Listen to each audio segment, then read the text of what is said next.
Hello everyone, welcome to my channel.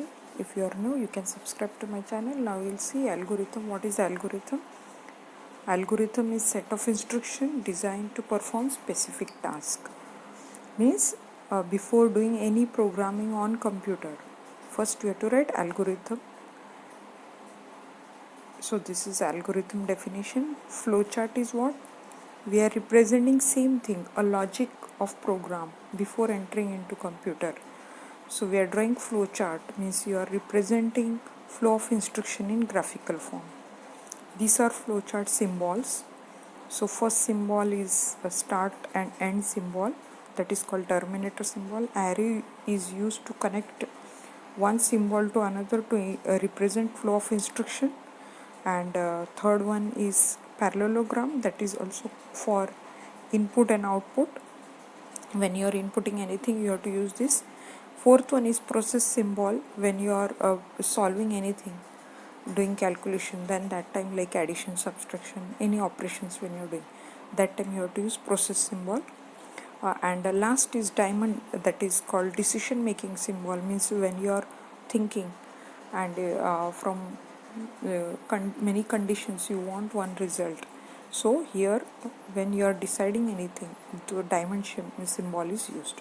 Now this is a program where we have to write algorithm and flowchart to find whether number is even or odd. You know, the number which is divisible by 2, they are even, and the number which is not divisible by 2 are odd numbers. So here this is an algorithm. So very first step, start. Even instead of start you can write begin also. So we have to read any number, you can write input also. So in second step we had written here read any number in n1, you can write any variable name here. Okay, then third step is, now here what is this in third step? N percentage. Now this percentage sign is called modulus operator. Modulus means gives you remainder.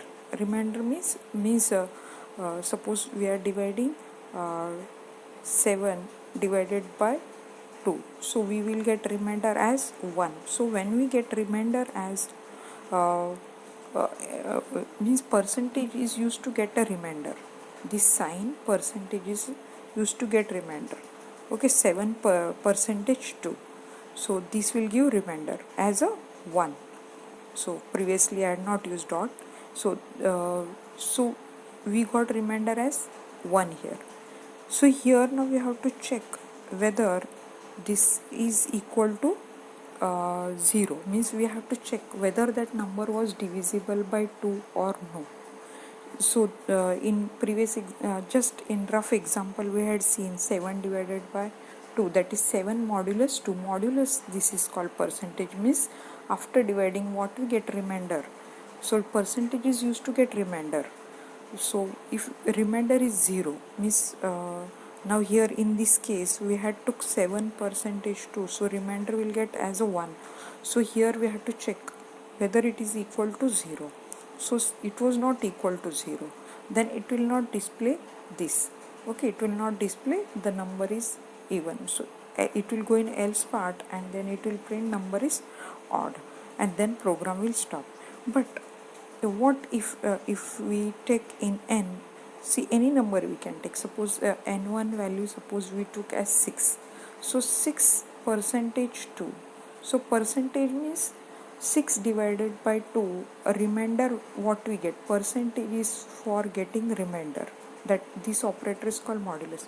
So if we get a remainder as 0, now 6 modulus 2, we will get a remainder as 0, right? So in third step here we had divided 6 divided by 2, so that will get stored in remainder variable. So any name you can give. So now because 6 is divisible, so we got remainder as 0, that is 6 modulus 2, remainder we got 0. So it will check what is now in rem 0. So double equal to is for checking. So here we are checking whether 6 is equal to 0. Yes, 6 was 0 is equal to 0. Yes, okay, because a remainder we got 0. So it will print this and it will come out of the loop, of the if condition. Means after displaying this statement it will not go in else part.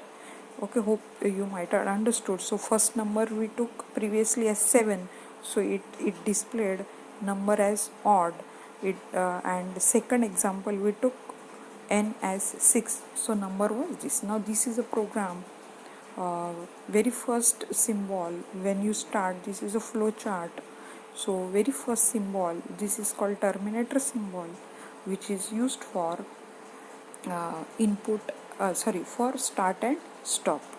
And next symbol we will see, so we can write begin also here. So this symbol is called terminator symbol for start and stop.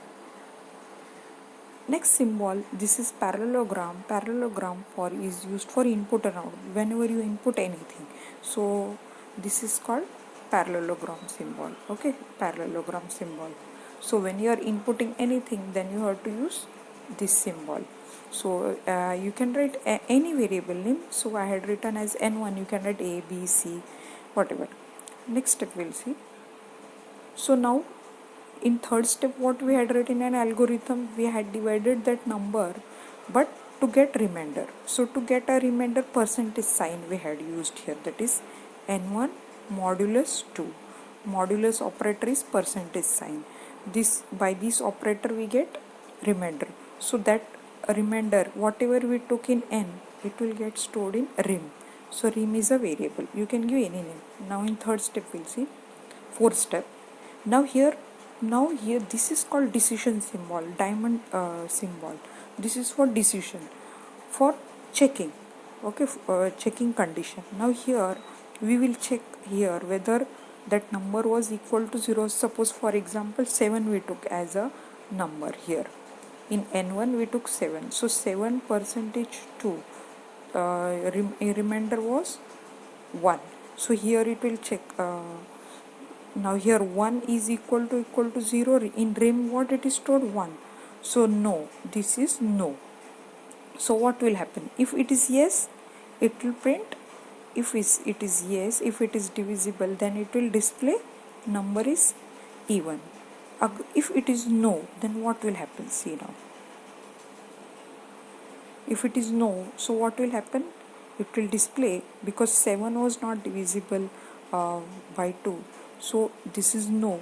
So you have to use this label also here as no. See here. Okay, so it will display number is what? Odd. So you have to use this symbol parallelogram, because this is output. So to display any input output you have to use parallelogram. But if number is divisible, for example if n we take as 6. Okay, let's take n as 6. So here we will now in here what it is n in n1 what we took 6 percentage 2. So we got remainder as 0. So this 0 will get stored in rem. So rem is now 0. So 0 is equal to 0. Yes, because this condition is true. If it is true, means it will go below. You can draw this arrow symbol anywhere. Here also you can draw yes. This side also, this side. That depends. But label you should do proper then label you have to write here. Now because we had written here as a if it is yes, so in parallelogram we had displayed number is even. So here you have to write label as yes, and then the program should stop. So for stop you have to use the label. So for stop you have to end the program. So you have to stop this program this way. But even though if it is no after this, and even after yes, it should go to stop. So hope you understood my program, flowchart and algorithm.